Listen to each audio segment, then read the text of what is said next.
Hi, this is Karen at Snickerdoodle Designs. In May of this year, I wrote a blog post entitled How Personal Use Shoppers Can Utilize Commercial Use Tools. And since the studio is having a 3-2-1 commercial use sale this week, I wanted to just revisit that post and add something else to that. You can go to digitalscrapbookingstudio.com and type in the blog search area how personal use shoppers can utilize commercial use tools, and find the original post along with several other links to helpful blog posts that will help you learn how to use clipping masks, photo masks, how to color digital stamps, how to color textured grayscale overlays, use blend modes. There are quite a few posts there that I think you'll find helpful even if you aren't using commercial use items.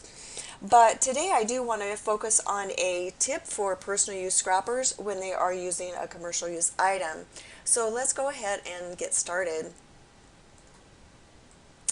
This is a product of mine. It is from my pack Grungy Stained, and it is a old grungy stained vintage paper, and I really like all the texture and everything on here, but if I wanted it green, let's go ahead and take a look at how we could do that in one of two ways.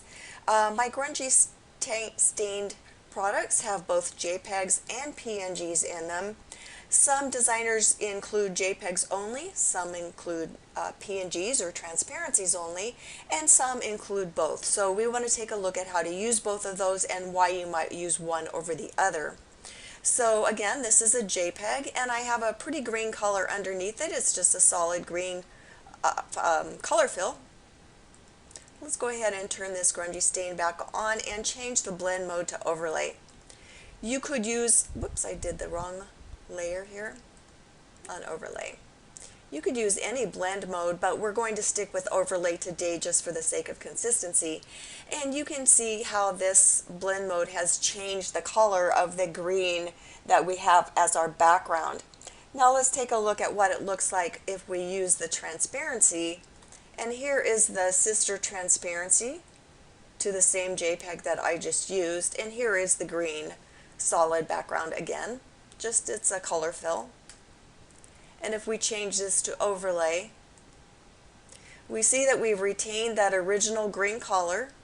If I turn that off, you can see it. It's a little darker because there are a few little pixels there. But in general, it's pretty similar. But it's quite different from the JPEG. And so why is that?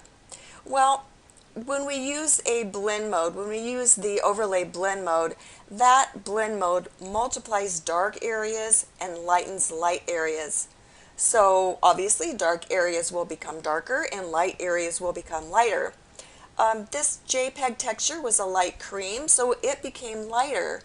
And the PNG, if I go back to original or normal, you can't really see it here, but this is a dark gray and almost a black in areas. So this black textured area, which was mostly the creases and the stains, became darker.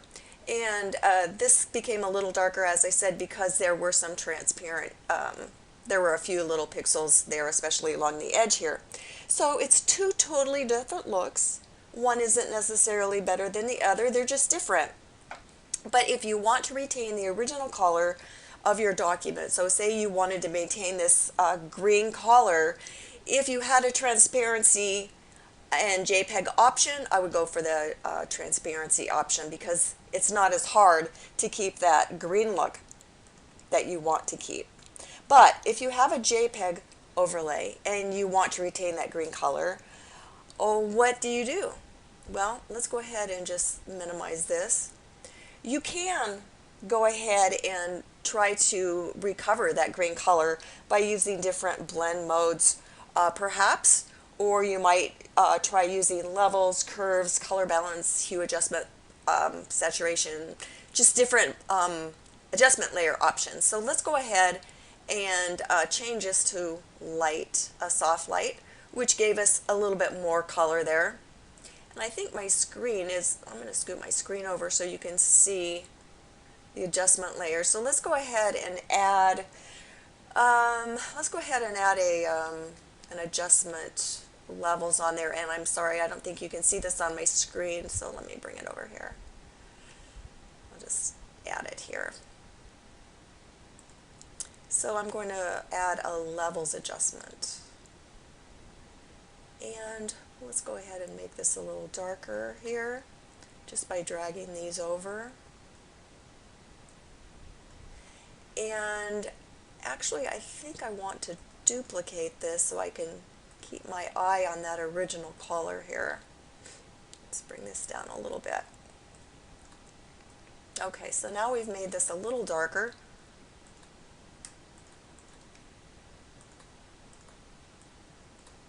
Get that back in there by adding our levels adjustment. And I think I'd like to go ahead and add a color balance as well. So let's go ahead and maybe bring this up. It looks a little blue, and that looks pretty good. So this is the original green, and this might be able to add just a little more blue to that. And you can go ahead, obviously, and play around as much as you like. But again, this is the JPEG, and all we've done is add a level and a colors adjustment, color balance to it to get to the original green color. Using the PNG is a little easier. You don't have to fuss quite as much to keep that, retain that green. But if you only have a PNG, if you only have a JPEG, you certainly can retain that color. It's just a little more work. So I hope that you found this helpful, and that commercial use items don't scare you, that you can use them in your personal use. They can be very helpful. So thank you for watching. I'll see you next time.